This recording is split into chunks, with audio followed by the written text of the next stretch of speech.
If you're in the process of identifying high potential employees in your organization, you've come to the right place.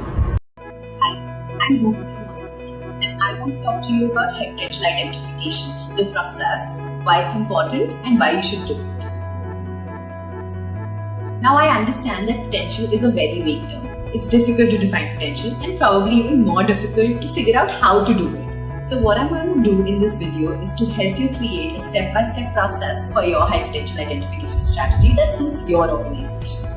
Let me start by saying that employees are one of the biggest assets for any organization. And high potential employees are a subset of that talent pool that have consistently contributed to the success for your business. So I assume that you'd also want to identify these high potential employees so that it can be a mutually beneficial relationship for you.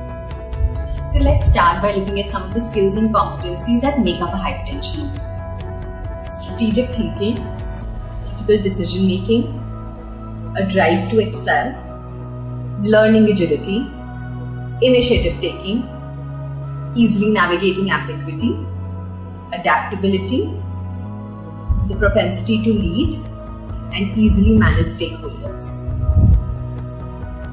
Now, of course, I understand the meaning of high potential might have a very different context in your organization, and hence it makes sense to list down all the skills and competencies that you think are important to define success in your organization.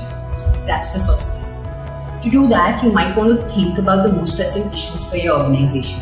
Are you unable to meet business targets? Are you experiencing a high level of attrition in your organization? Do you think that the skill gaps in your organizations are widening? Is there a lack of competent leaders in your organization? What if I were to tell you that high potential identification can actually be the answer to many of these challenges that you're facing? Now, these might look like different problems, but they actually stem from the same source: lack of developmental initiatives that results in a disengaged talent pool. When you're implementing high potential identification in your organization, you're acknowledging and rewarding the contribution of your employees. You're giving them the opportunity for personal growth. You're placing them in strategic or more challenging roles, and you're training them to be future leaders. I have a more detailed blog that talks about the challenges that you might face in the process of creating a high potential strategy for your organization. Why is there a need for it? And the tools that have had the highest success rate for many organizations that we've helped. I'm going to leave a link to it in the description box below. This brings us to the next steps of how you can easily identify your high potential employees. Now, we've helped various organizations identify their high potential employees. If you want to read some real life customer stories, I'm going to leave the links below. Like I said, the first step is the most important one. We call it the sensing exercise. You have to understand the building blocks of the program, the roles, the levels, and the competencies that are under consideration. The second step is to actually evaluate your employees. Identify the right tools for accurate hypo assessment. You may choose between 360-degree feedbacks, assessment and development centers, psychometric assessments, behavioral tools. Once you're done with assessing your employees, the third step is finalizing your talent pool.